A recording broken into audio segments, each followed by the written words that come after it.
PA, because we helped bring the two groups together that then worked with Ilhan Omar's office to write the bill for universal student debt cancellation. That's 2019, a few months into the year. A few months later, Sanders adopts it as part of his platform, then Warren does, and we got real movement.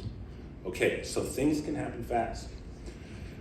By the way, I'm a little suspicious about so many Democrats in the party signing on to what Michael referred to, in part because of the pandemic environment. Right, so, but nonetheless, with student debt cancellation versus homelessness and rent control and housing stock and affordable housing, here's the thing about student debt cancellation: relatively weak corporate opposition to it.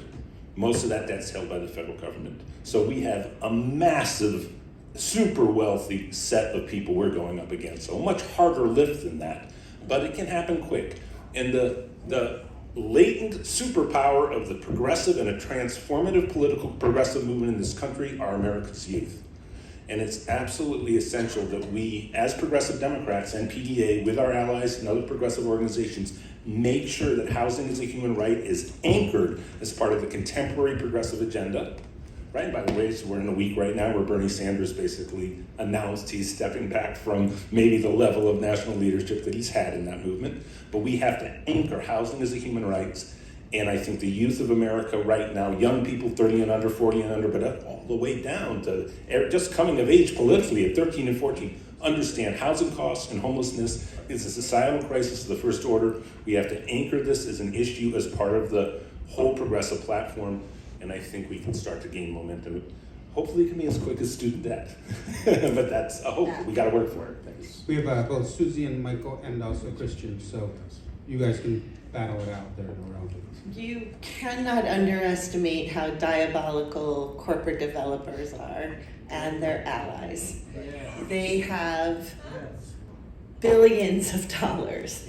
So when we run two rent control initiatives in California. The last one, we spent about $30 million on that. They spent over $100 million, and they made it very clear that they will spend whatever it takes to defeat rent control in California. And California's pretty big, so to run anything statewide costs a lot of money.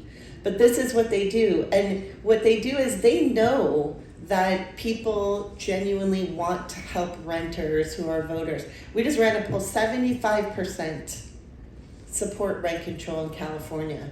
So what they do is they buy up a lot of television ads, and they, get the newspapers to run, opinions and op-eds and, all kinds of things, the editorials, and they will basically say it's bad for renters, and they will confuse renters in the state.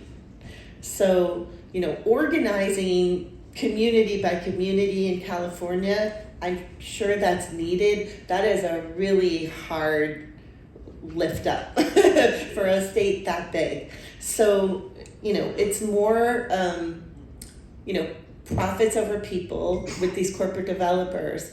And like I said before, we need influencers, we need, celebrities, we need people with big bullhorns who can say, hey, I'm behind this initiative because I support rent control. And to put, their face to that, to that movement, because without it, people are just getting confused.